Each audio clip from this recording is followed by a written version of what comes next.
Hello and welcome all. आज हामीले यस भिडियोमा के सिक्न जाँदैछौँ भन्दा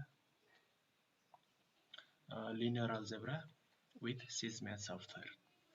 हामीले म्याथमेटिक्स जसको एउटा लिनियर अलजेब्रा हुन्छ ब्रान्चमा, अर्को एब्स्ट्र्याक्ट अलजेब्रा पनि हुन्छ।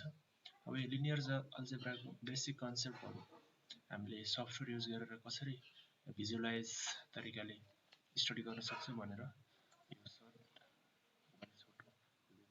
भइरहेको छु। आजको यस फर्स्ट पार्टमा हाम्रो के छ, बेसिक कन्सेप्ट लिनियर अलजेब्रा। हामीले लिनियर अलजेब्राको कन्सेप्टहरूलाई सेजम्याथ सफ्टवेयर युज गरेर एक्सप्लोर गर्नेछौँ। सेजम्याथ सफ्टवेयर भनेको ओपन र फ्री हुन्छ, जसले पनि युज गर्न सकिन्छ।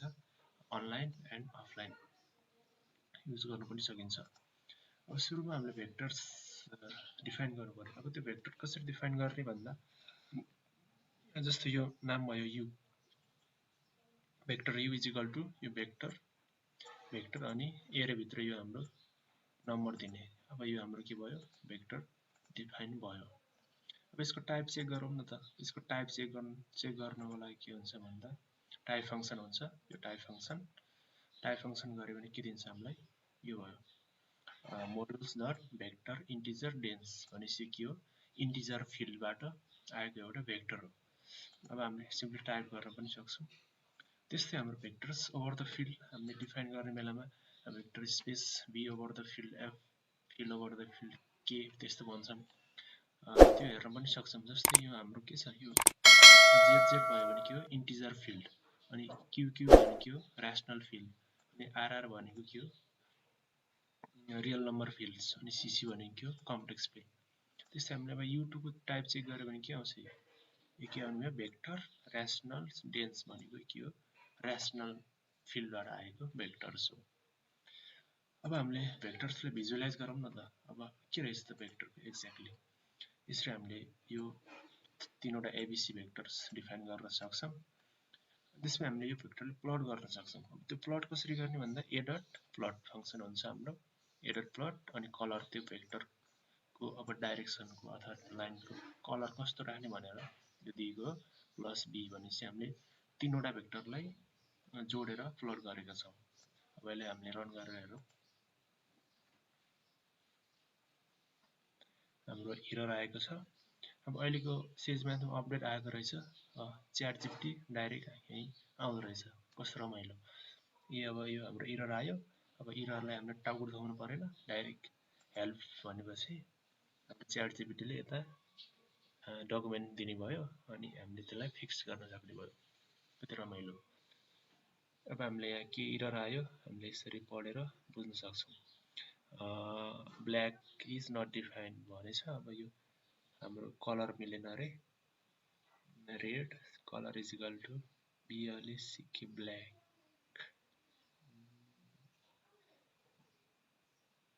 Green colour is equal to के भएछ यहाँ,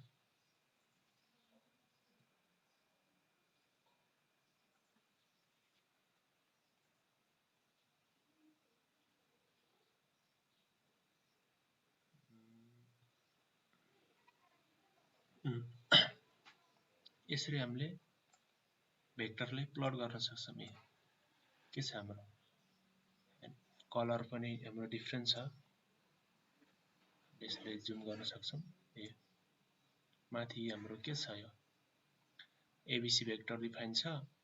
अब हामीले ए डट कलर रेड भएको ए भेक्टर हो, अनि ग्रीन भनेको बी भेक्टर हो, अनि यो ब्ल्याक भनेको सी भेक्टर हो। यसरी हामीले अब यसको के छ, यहाँ एरो छ नि त, एरो डाइरेक्सन छ, अनि यसको म्याग्निट्युड पनि हुन्छ। So it's a vector. यसरी हामीले भेक्टर प्लट गर्न सकिन्छ सजिलो तरिकाले।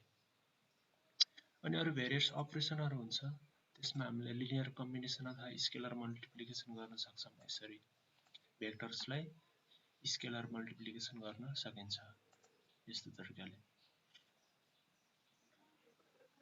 अनि हामीले यो हाम्रो एन्सर यसरी आउँछ।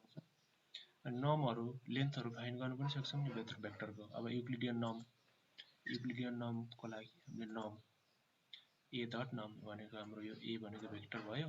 अब अब ए डट नर्म गरे भने के हुन्छ हाम्रो युक्लिडियन नर्म क्याल्कुलेट हुन्छ। यसरी स्क्वायर रुट एसक्युआरटी भनेको स्क्वायर रुट हो। अब यसलाई सो गरे भने हाम्रो के आउँछ एसएचडब्ल्यू सो गरे भने हाम्रो यो सिम्बोलिकली आउँछ।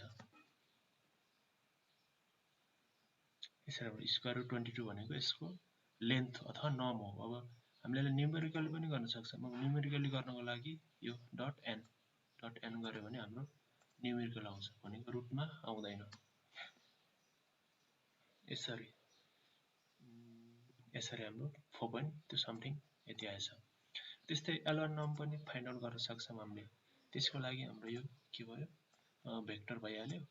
ए डट L1 भनेको यसमा 1 दिनु पर्यो। ए डट नर्म अनि 1 त्यसको कति आउँदो रहेछ एन्सर हाम्रो 8 आउँदो रहेछ। युक्लिडियन नर्म 4.6 आएको थियो भनेपछि L1 नर्म 8 आउँदो रहेछ।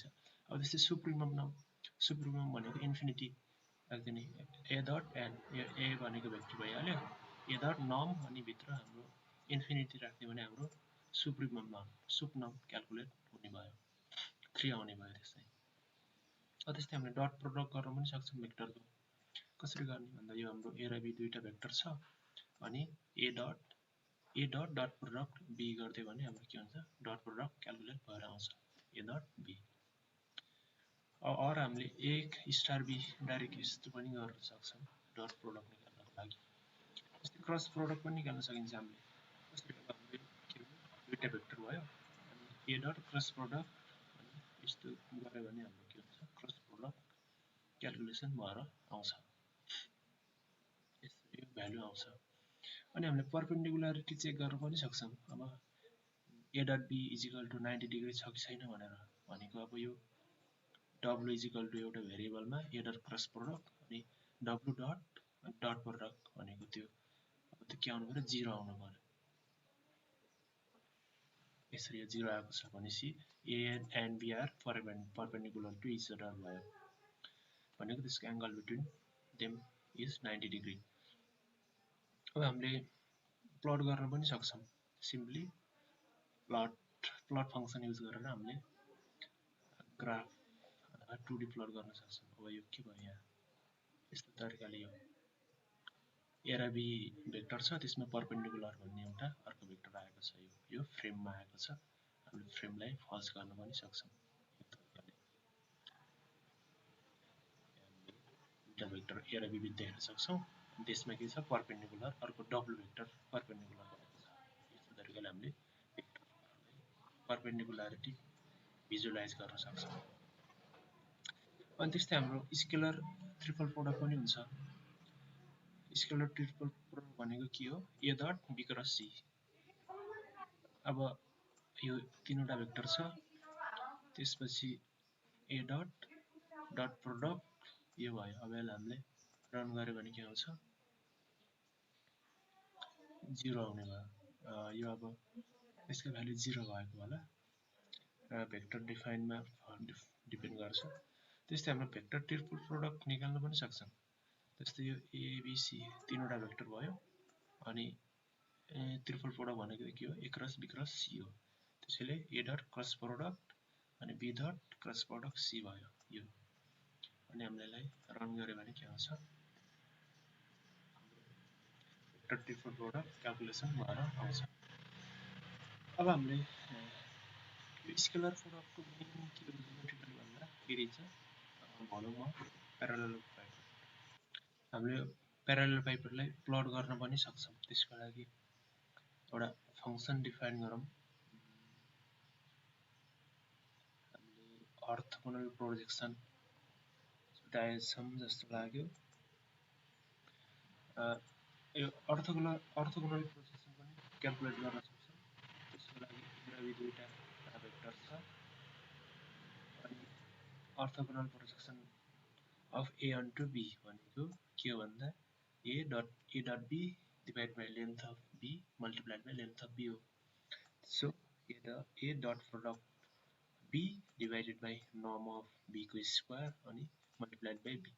यो तरिकाले हामीले अर्थोगोनल प्रोजेक्सन पनि डिफाइन गर्न सक्छौँ।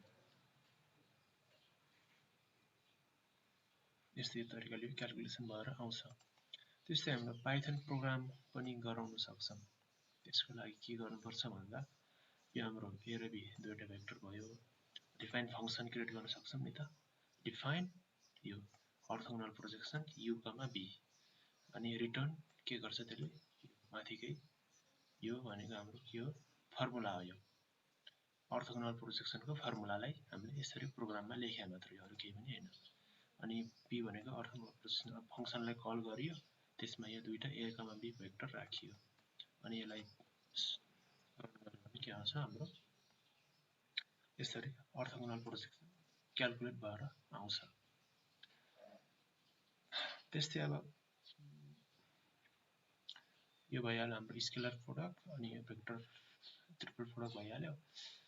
अब हामीले प्यारलल बाइपोडलाई प्लट गरेर हेरौँ के हुँदो रहेछ। त्यसको लागि फङ्सन बनाउनु पर्छ। डिफाइन फङ्सन यो प्यारलल बाइपोड प्लटको लागि अनि प्लट यो भनेको प्लट गर्नु पर्यो। यसमा तीनवटा भेक्टर प्लट गरेको हो एबिसी भेक्टर अनि यो भनेको सबै भेक्टरलाई जोड्नु पर्यो। प्यारलल बाइपोडको इच साइडलाई जोड्नु पर्यो भनेको ब्ल्याक कलरले जोडेको छ। अनि हामीले फङ्सन कल गर्नको लागि तीनवटा भेक्टर दिनु पर्यो अनि यो एबिसी भनेको यो फङ्सनमा राख्नु पर्यो। अब यसलाई रन गरेपछि के आउँछ हाम्रो एउटा ब्युटिफुल प्यारलल बाइपोड बनेर आउँछ यसरी। यो भनेको यो हाम्रो प्यारलल बाइपोड हो। यसमा भेक्टरको डिफ्रेन्ट कलर छ। जस्तो माथि एबिसी भेक्टरमा के दिएको थियो हामीले ए भनेको रेड, बी भनेको ग्रीन, सी भनेको ब्लू छ। त्यसैले हाम्रो यो भेक्टर डिफ्रेन्ट कलरमा आएको छ अनि हामीले अरूलाई चाहिँ जोडेको हो प्लस गरेर। यस्तो यो हाम्रो प्यारलल बाइपोड भयो। यसको हाम्रो भोल्युम निकाल्न सकिन्छ। त्यो भोल्युम केले दिन्छ हाम्रो स्केलर ट्रिपल प्रोडक्टले दिन्छ। सिम्पली 6 आयो भनेपछि यो प्यारलल बाइपोडको भोल्युम कति रहेछ 6 रहेछ। सो आजको यस भिडियोमा हामीले यहाँसम्म गरेका छौँ। नेक्स्ट भिडियोमा हाम्रो के हुन्छ म्याट्रिसेस कसरी डिफाइन गर्ने भनेर हेर्नेछौँ। Thank you for watching.